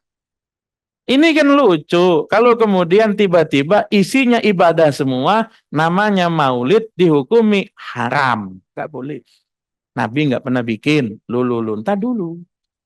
Kita nggak peduli sama nama, kita peduli sama isi. Udah ganti deh, supaya nggak haram, jadiin acara sholawat Nabi. Masa tetap haram? Kan tidak. Nama itu tidak bikin hukum. Tidak. Ini lucu kayak begini. Ini apa ini? Bakwan. Terbuat dari apa? Tepung. Halal. Garam. Halal. Sayuran. Halal. Micin. Halal. Telur. Halal. Air. Halal. Digabung jadi satu. Digoreng jadi bakwan. Ya tetap halal. Sholawat. Halal. Ngaji Quran. Halal. Zikir. Halal. Doa. Halal. Nuntut ilmu. Makan. Maulid. Haram. Lucu kan? Lah kan kumpulannya maulid itu juga. Sama, itu juga. Ya. Tapi orang kadang-kadang banyak yang nanya dengan sengaja. Apakah pernah dicontohkan, ditemukan satu dalil yang kira-kira Nabi nyebut atau Nabi menganjurkan tentang hari kelahirannya? Ada banyak, ada. Pertama puasa Senin, Bu. Betul. Puasa Senin. Puasa itu, selain puasa Senin, alasannya bukan pribadinya Nabi. Bukan. Puasa Ramadan, perintah Allah. Puasa Syawal, nyempurnain Ramadan. Puasa Arafah, ngampunin dosa 2 tahun. Puasa Asyura, ngampunin dosa 1 tahun. Puasa Kemis, hari Kemis amal diangkat. Puasa Senin karena aku lahir, kata Nabi. Jadi puasa Senin itu alasannya pribadi. Puasa Senin itu alasannya personal. Nabi nggak ngomong puasa Senin itu ngampunin dosa. Tidak. Nabi ngomongnya gimana? Puasa Senin karena aku lahir. Berarti kelahiran Nabi itu kemudian menjadi apa? Menjadi sebab ibadah. Ibadah namanya ibadah puasa apa? Puasa Senin. Tapi saya lahirnya Selasa, Tad. Siapa lu? Iya kan? Iyalah. Kalau kita mau lahirnya Selasa, Rebo, Kemis, Jumat, enggak ngefek. Orang kita bukan Nabi. Kan gitu ya kan? Kalau Nabi itu ya Rasul. Pembuat syariat. Maka hari lahirnya Nabi jadi puasa Senin. Kita lahirnya Jumat, tetap puasanya Senin. Alasannya puasa Senin tadi apa itu? Karena Nabi lahir. Yang kedua, misalnya masih kaitan dengan kelahiran Nabi juga. Misalnya adalah masalah akikah. Ya. Waktu Nabi lahir, yang akikahin Nabi, kakeknya Nabi, Abdul Muttalib. Orang tuh kalau yatim, bapak nggak ada, yang akikahin kakeknya. Naik ke atas kakek. Ketika Nabi lahir itu, Masya Allah, Abdul Muttalib itu sangat bersyukur. Abdullah, anaknya punya keturunan Nabi, itu sampai motong itu banyak sekali kambing dan onta. Sampai-sampai sengaja pesen, potongin onta, taruh di atas bukit. Lah kan nggak ada yang makan, nggak ada orang, biar dimakan burung. Jadi burung aja seneng waktu Nabi lahir. Kenapa? Karena dapat makanan gratis itu. Jadi sedekahnya bukan cuma sama orang. Satu Mekah tuh makan semua. Ketika kemudian Nabi dewasa, Nabi di Madinah, Nabi sempat potong kambing bukan hari kurban. Nabi ditanya, Nabi potong kambing untuk apa? Akekah. Loh, Nabi kan udah dewasa. Waktu ngomong udah umur 60 tahun itu. Dan Nabi waktu kecil sudah pernah diakekahin, sudah pernah. Nabi akekah lagi artinya apa? Nabi bersyukur dengan hari kelahirannya. Buktinya apa? Buktinya Nabi akekah lagi. Ibu-ibu kalau mau akekah lagi nggak apa-apa. Nanti kirim makanannya ke rumah saya, gitu. Silakan aja, ya kan? Ini contoh ya, bagaimana kemudian kelahiran Nabi menjadi sebab ibadah, sebab ibadah. Ya. Ada lagi banyak dalil itu, kalau untuk apa namanya Maulid Nabi banyak sekali. Masalahnya nanti sebetulnya orang kalau sudah paham itu nggak butuh banyak dalil. Saya dulu waktu nanya sama guru saya, apa dalilnya Maulid Nabi? Jawabannya cuma satu. Nggak butuh dalil. Cuman butuh kamu cinta sama Nabi apa enggak? Itu aja. Nggak butuh dalil. Saya punya puluhan dalil untuk Maulid Nabi. Masalahnya yang kita ajak ngomong juga nggak paham dalil gitu kan. Jadi apa sih? Ya cukup rasa cinta saja. Mohon maaf, ibu kalau lahir anak seneng apa enggak? Anaknya kira-kira pasti nguntungin apa enggak? Belum tentu. Belum tentu. Mohon maaf, bisa jadi anak ibu nanti gedenya nyusahin. Berapa banyak ibu yang ngomong, gua kalau tahu lu begini, gua kagak lahirin tong. Ya. Berapa banyak tuh yang ngomong gitu kan? Ya kan? Ya karena nggak tahu aja gitu kan. Anak itu lucu-lucunya ya 2 tahun, 3 tahun, 4 tahun, 5 tahun lah. 10 tahun udah ngeselin. Udah gitu ya. Ya. Kita lahir anak aja, Masya Allah, gembira. Mohon maaf, jangan lahir anak. Lahiran hewan peliharaan aja gembira. Ibu punya kucing, kucing lahir girang. Punya kambing, kambing lahir girang. Punya nabi, nabi lahir nggak girang. Aneh ini orang. Jadi sebenarnya cukup butuh rasa cinta saja kita memperingati apa sih dalilnya? Maulid itu kan lahirnya nabi. Lah kamu nggak senang. Tapi kan nabi lahir sudah 1500 tahun yang lalu. Kemarin Agustusan, saya tanya, situ gembira kan? Gembira. Orang ikut mancing kata saya kok. Ikut ngelepas ikan bareng, ya kan? Kira-kira mohon maaf, merdekanya baru kemarin apa udah puluhan tahun? Udah puluhan tahun, kita masih memperingati kan ya tadi. Nikmatnya memang sudah lama, tapi syukurnya tetap ada. Mohon maaf, yang begitu-begitu, yang ketika kemarin Agustusan paling hebat, kalau Belanda datang lagi belum tentu mau perang, belum tentu mau, ya kan? Jadi syukurnya tetap ada, nikmatnya sudah lewat. Sudah, ini contoh misalnya bagaimana nikmat itu sudah tidak ada, tapi syukur masih berlanjut. Misalnya puasa Asyura. Puasa Asyura itu bahkan bukan pribadinya Nabi. Puasa Asyura itu awalnya pribadinya Nabi Musa alaihi salam. Nabi datang ke Madinah, Nabi lihat orang Yahudi puasa, Nabi tanya, kalian kenapa puasa? Oh, ini hari besar. Kenapa hari besar? Karena inilah hari Nabi Musa diselamatkan oleh Allah. Nabi Musa bersyukur dan puasa, maka kami puasa. Apa jawaban Nabi? Nahnu ahaqqu bi Musa minkum. Aku yang lebih berhak meneruskan ajaran Nabi Musa. Makanya Nabi puasa Asyura. Nabi Musa diselamatin dari kejaran Fir'aun sudah ribuan tahun yang lalu nikmatnya. Tapi syukurnya masih dilestarikan dalam bentuk apa? Dalam bentuk puasa Asyura. Kan semacam itu ya. Jadi orang butuh buat Maulid itu sebetulnya cuman yang dia butuhkan adalah rasa cinta pada Nabi. Itu ya. Dan rasa cinta itu ada 2 macam. Gembiranya diekspresikan. Gembiranya diungkapkan. Gembira itu 2 macam. Ada gembira yang enggak diucapkan. Diam-diam aja. Kayak ibu lagi punya duit itu seneng. Tapi sengaja diam. Supaya enggak diutang sama temennya. Itu kalau dalam bahasa Arab namanya surur. Namanya apa? Surur itu gembira, tapi yang tidak diekspresikan. Diem aja. Ada gembira itu yang diekspresikan, namanya faroh.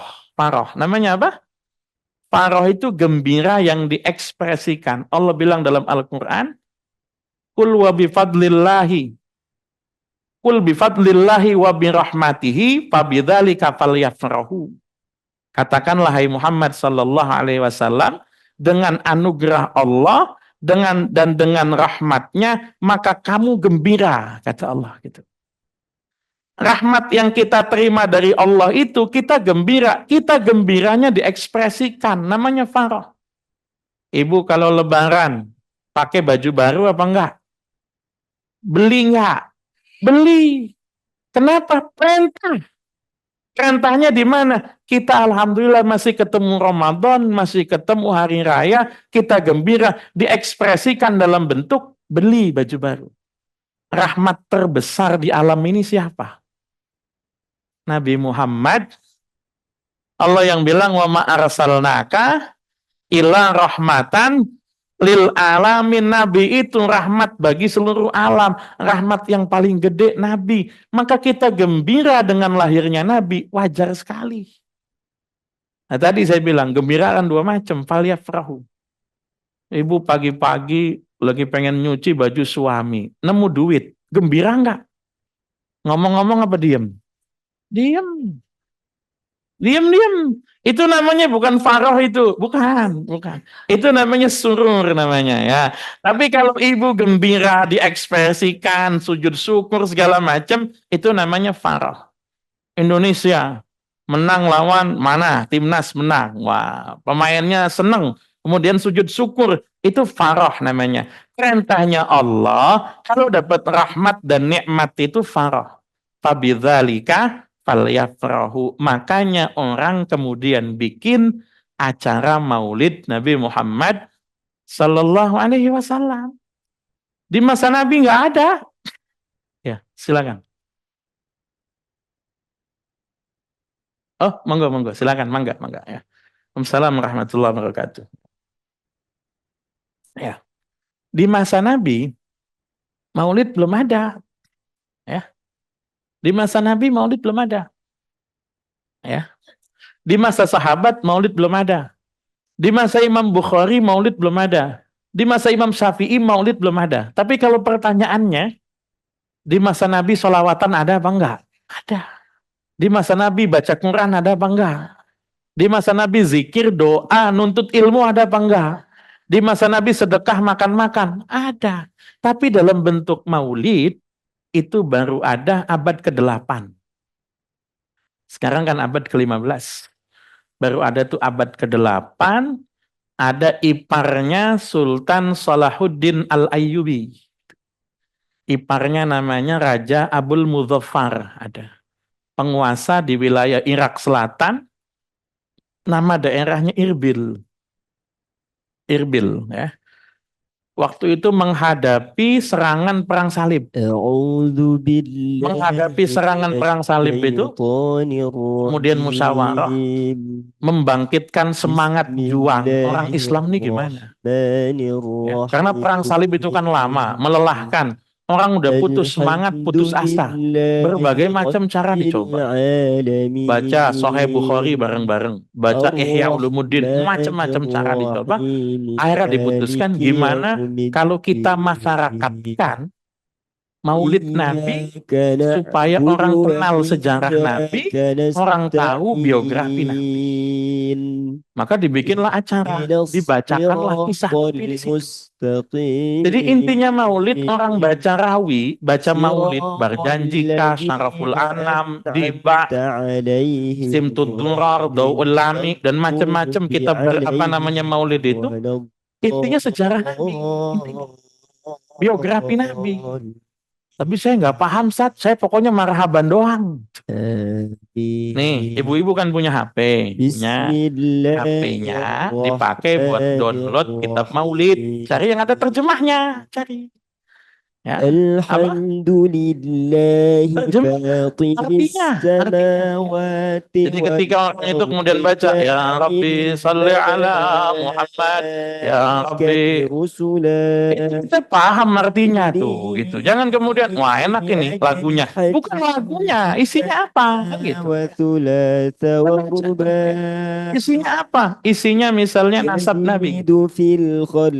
Ba'du faqulu wa sayyiduna Muhammad. Oh ini tuh. Oh Abdul Muttalib tuh namanya Syaibah. Oh siapa namanya? Ini namanya Hashim itu namanya apa? Tahu itu dari awal tuh. Oh Nabi itu nyambung nasabnya pada Nabi Ismail. Nyambung tahu itu. Lalu kemudian peristiwa yang terjadi menjelang lahirnya Nabi. Oh 2 bulan menjelang lahirnya, 2 bulan Nabi dalam kandungan, ayahnya wafat. Oh itu kita lihat itu ada ya kan?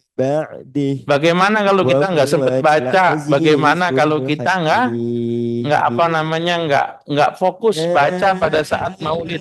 Tugas kiainya, tugas ustadznya, tugas ustazahnya untuk menjelaskan isi maulid Nabi. Saya kadang-kadang suka nggak cocok acaranya maulid, ceramahnya piknik kemana-mana. Ya sudah, ini kan maulid Nabi, bukan acaranya panitia, bukan acaranya tuan rumah, bukan acaranya ustadz penceramah, acaranya Nabi Muhammad. Maka jelaskan biografi hidupnya Nabi. Jangan sampai ibu-ibu kenal artis, hafal, lihat di TV muka siapa aja hafal. Oh ini saat yang main FTP, oh ini saat yang kemarin cerai, oh ini nih yang lihat muka siapa aja hafal. Tapi ketika ditanya anaknya Nabi ada berapa, istrinya Nabi ada berapa, sebutkan nasab Nabi dari Nabi sampai Adnan. Oh iya. Banyak orang itu yang sampai sekarang cuma tahu istrinya Nabi itu 2, Khadijah sama Aisyah, karena itu yang disebut-sebut. Banyak orang yang tahu kalau sahabat Nabi cuma 4, Abu Bakar, Umar, Utsman. Kesian amat sahabat saya aja 200 gitu kan. Sahabat Nabi cuma 4 kan gitu kan. Maka isinya maulid Nabi itu di situ. Mohon maaf. Saya sering negur beberapa teman, saya bilang ente khianatin. Ente dipanggil orang-orang yang nggak tahu nyelenggarain acara maulid Nabi, ceritanya malah macem-macem, bukan Nabi yang dijelasin. Misalnya kita kasih contoh sederhana. Nabi itu sifat yang paling menonjol dari Nabi itu Raufur Rahim. Ya. Nabi itu penyayang. Nabi itu punya rasa belas kasihan yang tinggi. Nabi itu nggak mikirin dirinya, Nabi nggak mikirin keluarganya, Nabi nggak mikirin istri anak cucu, Nabi mikirin umat. Mohon maaf, yang dipikirin Nabi bukan umat yang hidup di masa Nabi, tapi juga nanti umat yang akan menjadi umat Islam. Makanya Nabi itu ketika ditanya sama Jibril, Nabi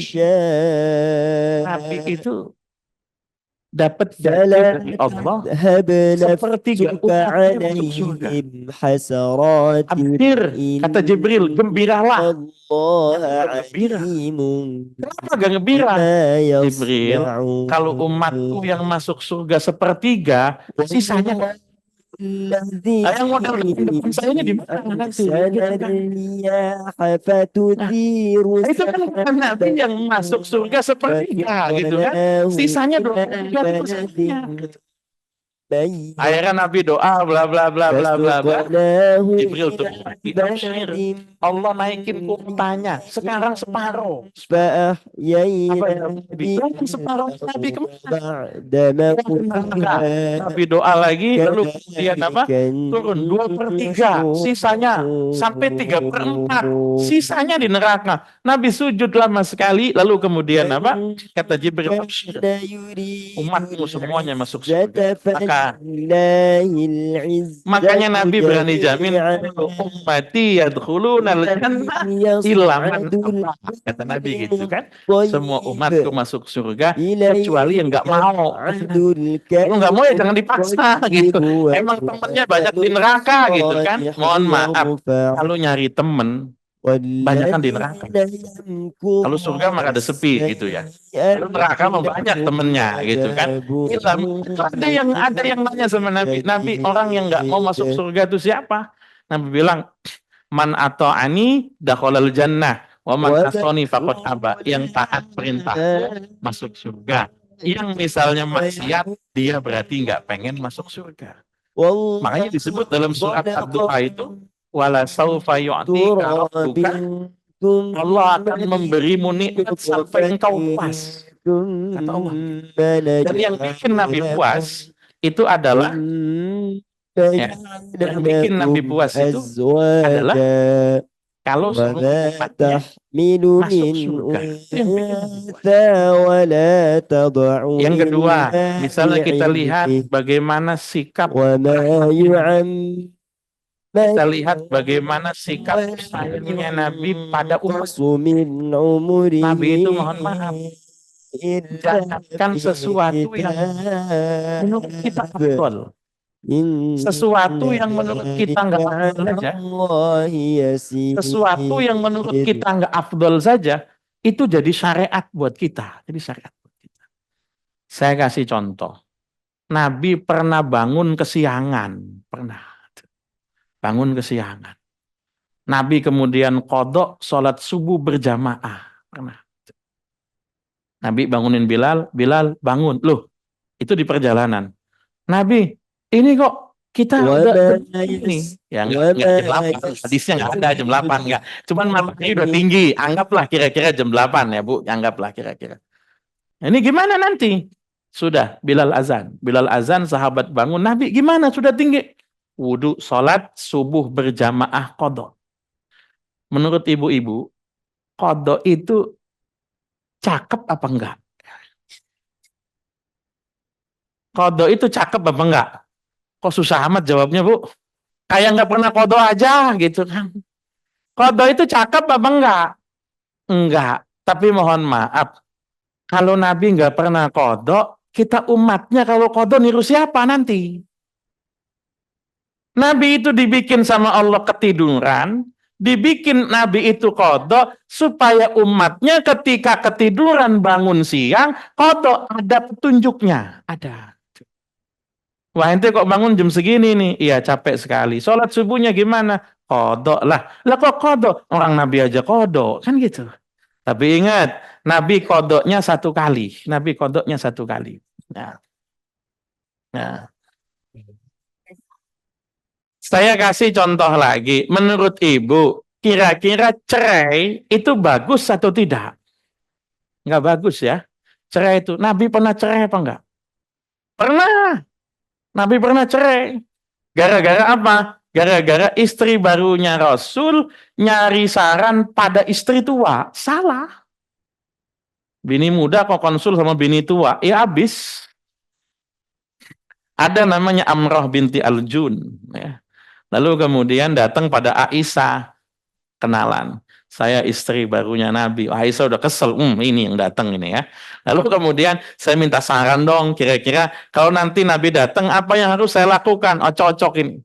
Dikasih saran sama Aisyah itu, saran yang mohon maaf begitu yang ya wajar lah. Cemburu ya, wajar. Nanti kalau Nabi masuk, kamu ta'awuz ya.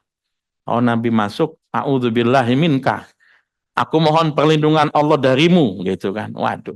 Nabi kaget. Nabi masuk, dia ta'awuz. Orang biasanya kalau ta'awuz gara-gara ada apa? Setan, kan gitu. Nabi kaget. Nabi kemudian, orang ini kalau nggak mau nikah sama saya, ya sudahlah. Nabi kemudian bilang, alhiki bi ahlik. Ya sudah, kamu pulang ke rumah saja. Gitu. Nabi cerai. Kira-kira bagus atau jelek? Ya. Tapi kalau Nabi nggak pernah cerai, umatnya mau cerai bagaimana? Nggak nemu panduan. Karena Nabi pernah cerai, akhirnya umatnya ketika cerai, santai. Kamu kok cerai? Ya orang Nabi aja pernah cerai kok. Kan gitu. Ya. Artinya, bahkan dalam keadaan tidak ideal, kita tetap bisa ikut pada Nabi. Oke, yang terakhir ya, udah mau jam 3 ya. Sifat rahmatnya Nabi. Sifat belas kasihan Nabi. Dulu tuh ada anak kecil mainin burung. Namanya Abu Umair kalau nggak salah. Ya. Abu Umair ini sering mainin burung, nangkep burung, burungnya diikat. Dilepas, ditarik lagi. Nabi ngelihat, Nabi panggil, sini. Burungnya saya beli aja ya, tapi nanti lepas. Nggak apa-apa Nabi. Dibeli sama Nabi, dilepas, Nabinya pergi diambil lagi. Orang ada talinya kan gitu, saya udah lepas. Besoknya Nabi lewat situ, dimainin lagi depan Nabi. Nah, dilepas, diambil. Nabi lihat, kok masih ada? Iya Nabi, orang udah saya lepas. Saya dapat lagi. Ya udah saya mainin lagi. Saya beli ya. Nanti lepas. Umar bin Khattab di belakang nih. Wah, anak kecil nih tukang palak nih, gitu dia ini. Sengaja ini godain Nabi kayak gini kan. Maka kemudian habis dilepas tangkap lagi dipegang sama Umar. Apa jawab Nabi? Biarin. Emang kamu pikir saya nggak tahu? Saya tahu, kata Nabi. Saya tahu ya. Tapi Nabi kan kasihan pada dua-duanya. Kasihan sama anak kecilnya, ya kasihan juga sama burungnya. Tuh, ya. Makanya Nabi itu, Masya Allah, Nabi punya hewan, hewannya dinamain semua. Kalau ibu-ibu baca hadis, Nabi punya onta 3, itu namanya semua. Ada hadba, ada godba, ada syahba, satunya lagi. Jadi orang-orang tua dulu, kalau punya hewan dikasih nama, itu memang sunnahnya Nabi begitu. Sunnah Nabi. Coba ada yang masih punya nenek di rumah, punya kakek, itu kebo itu dikasih nama, ya kambing itu dikasih nama. Ya Nabi ngasih nama, termasuk mohon maaf meskipun hadisnya lemah, ada kucingnya Nabi itu dikasih nama. Mu'izzah namanya ya, namanya Mu'izzah. Nabi pernah satu waktu kucingnya tidur di atas bukan sajadah, gamisnya Nabi, jubahnya Nabi. Lalu kemudian sama Nabi dipotong, yang tempat kucingnya tidur dipotong. Kira-kira mohon maaf, kalau mau kena ibu ditidurin kucing itu gimana? Wah, ditendang itu kucing itu kan, tendang itu. Ya, Nabi nggak dipotong, kan nggak mungkin Nabi potong tangan kanan doang, ya tangan kiri yang nggak ditidurin potong juga tuh. Ya, saking apa? Ya tadi, karena Nabi itu memang menjadi rahmat bagi alam semesta. Jadi kita peringati Maulid Nabi itu ya punya dasar, Maulid langsungnya tidak, yang ibadah itu bukan maulidnya, yang ibadah itu adalah isinya. Ya, baca Quran, zikir, doa, ya kan, salawat, pengajian, taklim, dan makan-makan sedekah ya. Mudah-mudahan bisa dipahami ya. Kalau ada yang mau tanyakan silakan. Ya, silakan.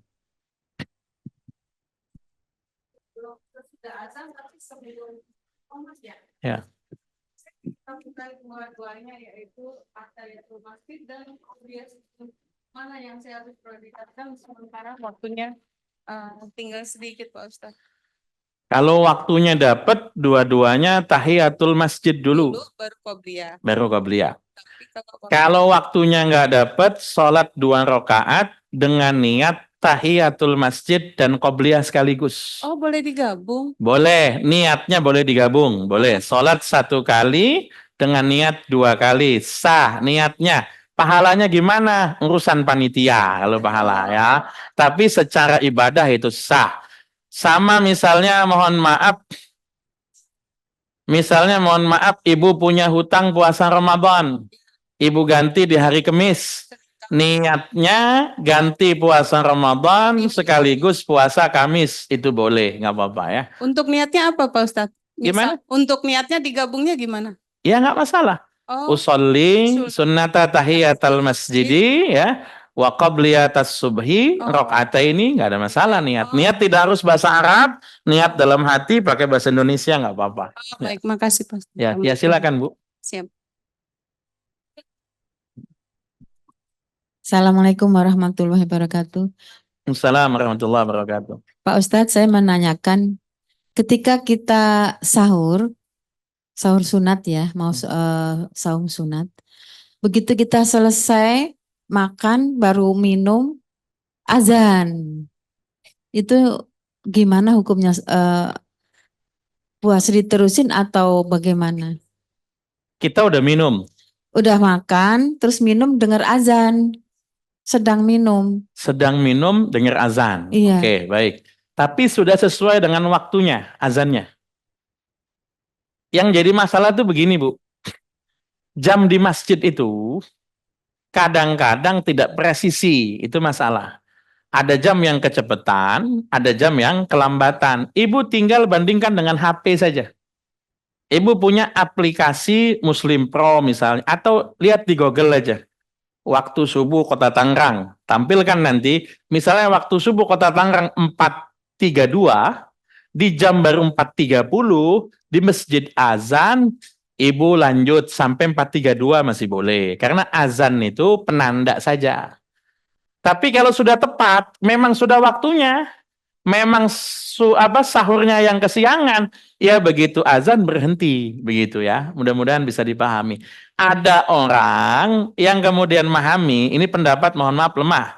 Katanya kalau kita sedang sahur masih azan, sampai selesai azan boleh katanya. Wah, kalau begitu enak. Nanti saya request sama muazinnya. Yang lama ya azannya. Nah, enggak. Kalau sudah azan, jadi patokan kita bukan di azan, tapi di waktu. Kita lihat di waktunya, memang di jamnya sudah waktu subuh, berarti hentikan minumnya ya. Mudah-mudahan bisa dipahami. Ya, tapi kalau udah nggak tahu gimana tadi salat puasanya? Kalau kita nggak tahu lihat, misalnya kita nggak mau pikir panjang begitu, Iya. ya udah berhenti. Itu yang paling aman gitu ya. Makasih. Sama-sama ya. Ya, silakan Bu.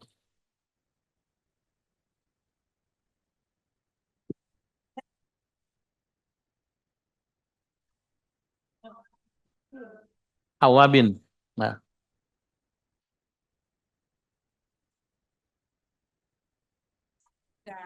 Ternyata setelah lagi sholat hajat Pak Ustadz, terus kedengeran azan, baru dapat 1 rakaat, terus denger azan. Nah itu apakah sholat hajat saya diterusin atau berhenti nanti diulangin setelah isya? lanjutin. Oh lanjutin. Iya. Terus yang kedua Pak Ustadz, kan kita sering misalnya itikaf atau kita ikut pengajian itu kan ada sholat sunnah, walaupun tidak berjamaah tapi dipimpin sama imam, misalnya Bu Ustadzah ya Pak Ustadz. Nah itu kan jadi sholatnya sendiri tapi dipimpin sama imam. Gerakannya kita ngikut imam. Nah tapi setelah pas sujud terakhir itu kan kadang-kadang karena kelamaan. Nah terus misalnya bangun duluan karena capek sujudnya karena kelamaan. Itu apakah berarti kita nggak ngikutin gerakan imam? Apakah boleh Pak Ustadz? Sholatnya berjamaah apa sendiri? Sendiri. Tapi dipimpin sama imam karena sholat sunat gitu, misalnya sholat gitu Pak Ustadz. Oke, jadi begini. Sholat sunnah itu ada 3 macam. 1, sholat sunnah yang sejak masa Nabi ngajak berjamaah. Cuman 5.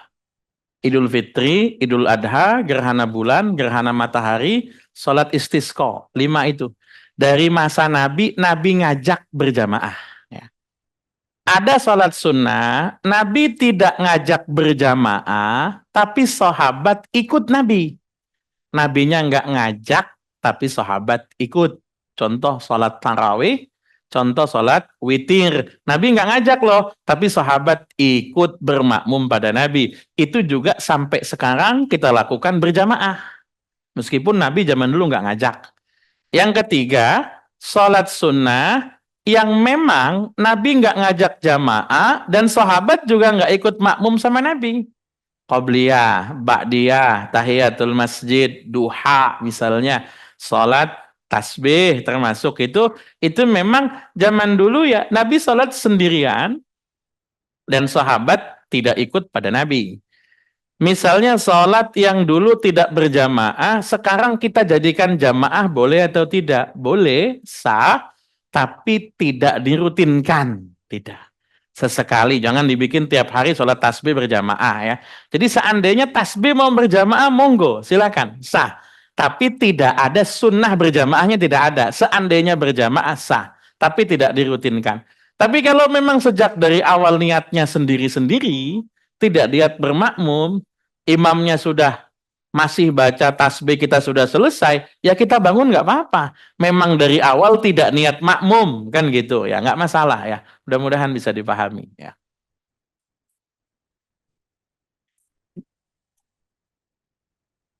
Kalau sudah tidak ada yang bertanya, sama-sama kita tutup dengan doa kafaratul majlis. Subhanakallahumma wa bihamdik, asyhadu an la ilaha illa anta astaghfiruka wa atubu ilaik. Hadanallahu wa iyyakum ajmain. Assalamualaikum warahmatullahi wabarakatuh.